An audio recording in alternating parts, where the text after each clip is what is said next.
Hello, my name is Mihigo. I am a mathematics teacher at a primary school in Gatsibo district. At the start of the school year, my school-based mentor invited me along with several other teachers to be a member of the community of practice at our school. She explained to me that the community of practice, or COP as we say, is all about learning together and from each other to become even better teachers. Each school year, we go through one or more COP cycles together. During a COP cycle, we select priority challenges we have in teaching and learning, reflect on these challenges, and together, we try to find solutions. We also assess the effectiveness of the COP cycle and plan to share it with other teachers.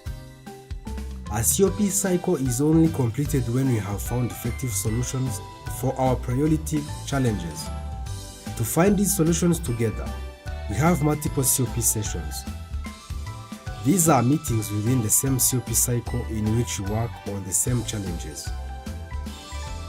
I would like to tell you what we do in these COP sessions. A COP session is conducted in 5 steps, which are the following. Step 1. Introduction to the COP session. Step 2. Assign roles and responsibilities for leading the COP session. Step 3. Set the agenda of the COP session. Step 4. Discuss, analyze, and make resolutions to address the priority challenges on the agenda. Step 5. Closing and reflection. Step 1. Introduction to the COP session. Each COP session starts with an introduction. When we started our COP for the first time, our SPM spent quite a bit of time on the introduction. She explained to us what the purpose of a COP is, how it's different from a regular staff meeting, how a COP session fits within a COP cycle, and what the key enablers for an effective COP are.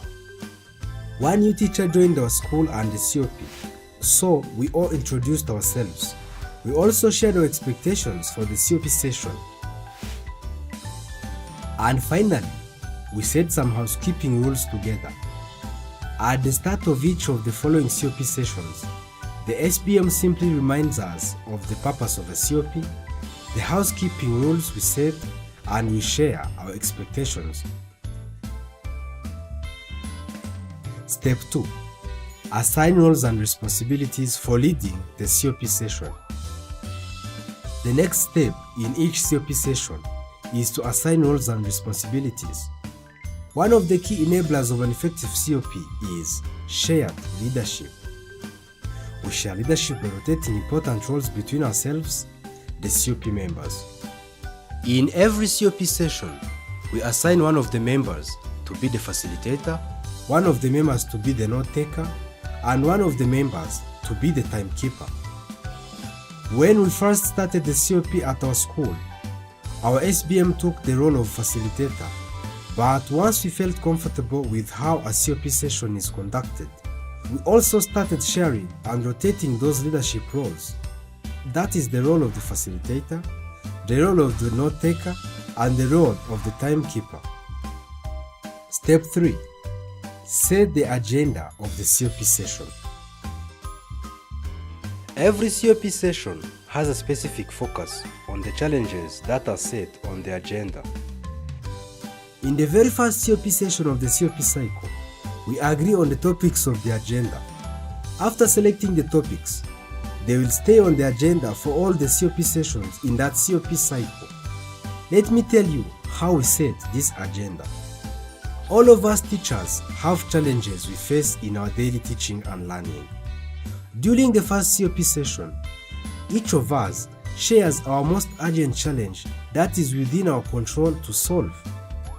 We carefully listen to each other's challenges and collectively choose which has the highest priority.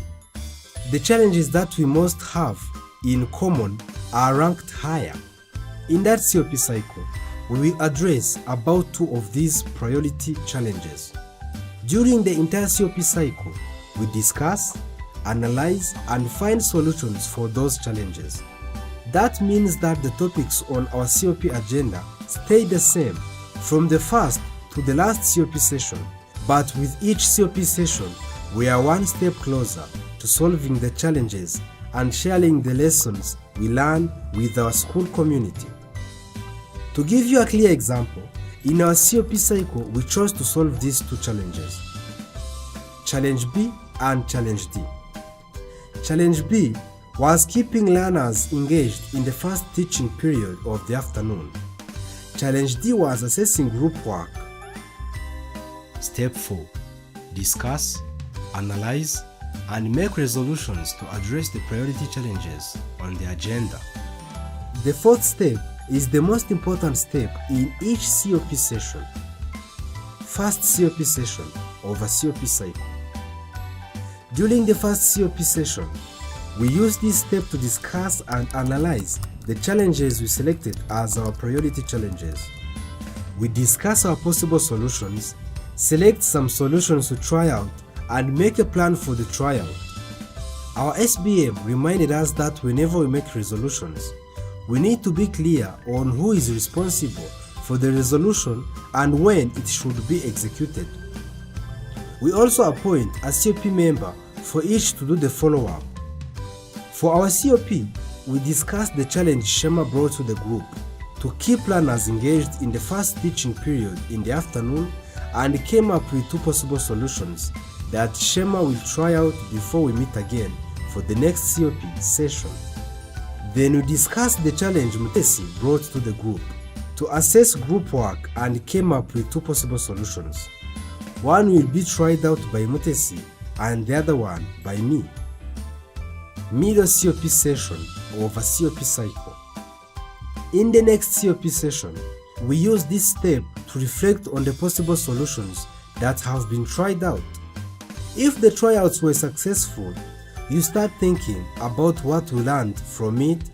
If they were not successful, you analyze the challenge again and plan new tryouts of other possible solutions. In our COP session, Mutesa and I shared our experiences trying out the possible solutions to assess group work. In fact, our tryouts were successful. So, we continued by documenting what lessons we learned from the tryouts. We discussed how we can combine these lessons learned and make them understandable and real for all teachers, and we made a plan for this. Mutesi will write a simple guideline on how to assess group work by letting the learners assess their own group's work fairly, and I will write a short story of my successful experience in using a 4-question checklist in plenary to assess group work. Shema was less happy with the two solutions he tried out. They were not bad, but didn't have the engaging effect he hoped for. So as a team, we analyzed what it was that made these possible solutions less successful. After we understood what the key issues were, we came up with two possible solutions that Shema and Jean-Baptiste will try out before we meet again. In the next COP session, Shema shared his positive experiences with the newly tried out solutions, taking the learners outside the classroom to teach them from the compound, the playground or under the tree, as well as taking them to the computer class, and integrating ICT into the lesson were two successful approaches to increase the learners' engagement. As with the previous challenge, we documented what lessons we learned from the second tryouts, how we can combine these lessons learned, make them understandable and real for all teachers, and we made a plan for this. I will help Shema to take photos during these teaching periods of the approaches he uses, and then Shema will hang the photos on a wall in the classroom to explain the approaches. Last COP session of a COP cycle. In the last COP session, we will use this step to review all the materials we made that show our lessons learned. We discuss how we will share these with all the teachers in our school who did not participate in the COP, and perhaps beyond in our sector or district, and make a plan for this. Step 5. Closing and reflection. The final step in each COP session is one of reflection. The teacher that was appointed as the facilitator closes the session by asking each of us to share one supportive and one corrective piece of feedback about how the COP session went.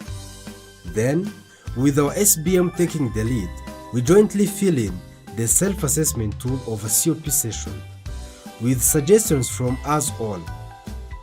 We analyze the self-assessment and the feedback together to take actions on how to improve the next COP session.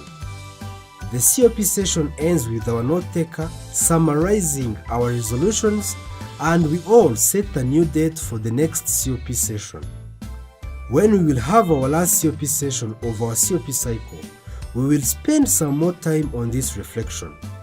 By that time, we will have gone through an entire COP cycle.